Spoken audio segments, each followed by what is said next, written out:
video is to review the Unit 11 assignment questions. So to start, I just want to make sure that everyone read the chapter because there's some interesting information in here. One of them is this. If we take a look at the lake house, we're going to notice that our sewer line is running uphill. So it's starting here at 342 and then it's ending at 348. So when this happens, you're going to see on page 71, it says when you have uphill flow, you need a grinder pump. It's going to grind the solids into small enough particles to be pumped up, and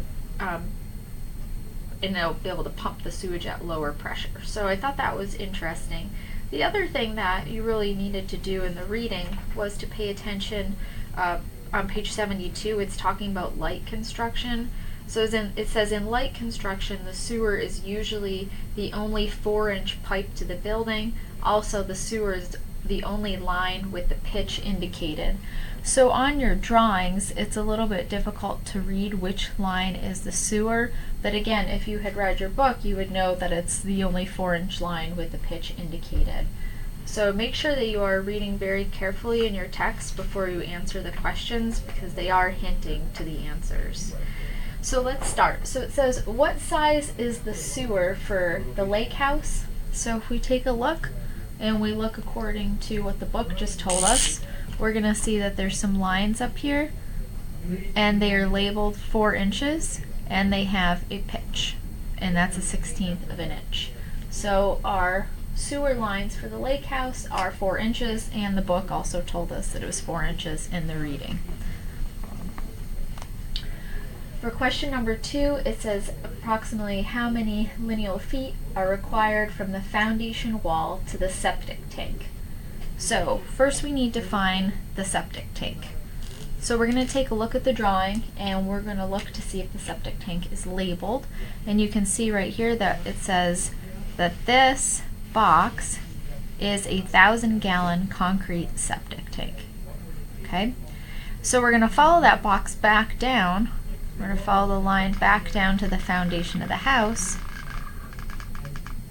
and then this will be the line that we're going to use to determine how many lineal feet there are. Now, although normally you should not scale drawings, there is no other dimension on this drawing that you can use in order to find that length, so you're going to have to use your scale to be able to determine what the length of the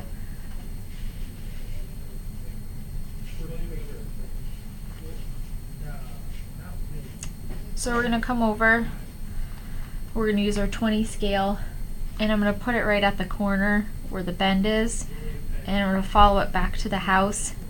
And it looks like I have about 93 feet. So I'm going to write 93 feet from here to here, and then I'm going to measure this part right here, so from the concrete septic to that little bend in the line, and that looks like it's about 10, 15, 16, 17 feet. So I'm going to add 93 feet and 17 feet. Get about 110 feet. You might get a little bit more depending, or less depending upon how you scaled that. Okay. So question number 3 says, what is the rise of the sewer from the house to the septic tank? Question number 3 says, what is the rise of the sewer from the house to the septic tank?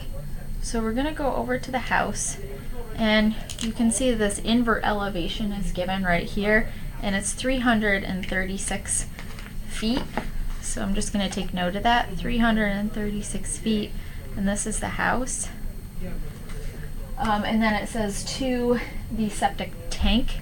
So if we come up the septic tank, you can see the elevation there. The inlet elevation is 347 feet at the tank. So then we're just going to do some simple math here, and we'll do 347. We're going to subtract 336 from that, and we get an 11-foot rise. So that is question number 3. Question number 4 says, where does the sewer pass through the foundation? So we have to look at the site plan here, and we just so we can for a reference, and we see it's coming in at this point. Now we have to go to our first floor plan to see what room that is that this sewer is coming through. So if you take a look at the shape of the floor plan, I'm on the lower level plan right now. Maybe I'll just raise this up a little so you can see it. Alright, this is the lower level plan. If you take a look at the shape of this plan, you're going to see that sewer line was actually coming into the utility room. So again, you have to relate what's shown on the site plan back to the lower level plan. Question number 5 asks, how many lineal feet of perforated pipe are needed for the drain field? So we need to find the drain field, and to do that, if you have to take a look at your book, because this gives you an explanation as well, but here is the sewer line running from the house to the septic tank, and then running out from that septic tank we have the lines of the drain field. And also, it tells you in this note up here that this is the drain field. So we have 3 40-inch lines, right? Or 40-foot lines. 1, 2, 3. So in order to find how many lineal feet there are, we're just going to say 40 feet times 3, and that's going to give us 120 feet.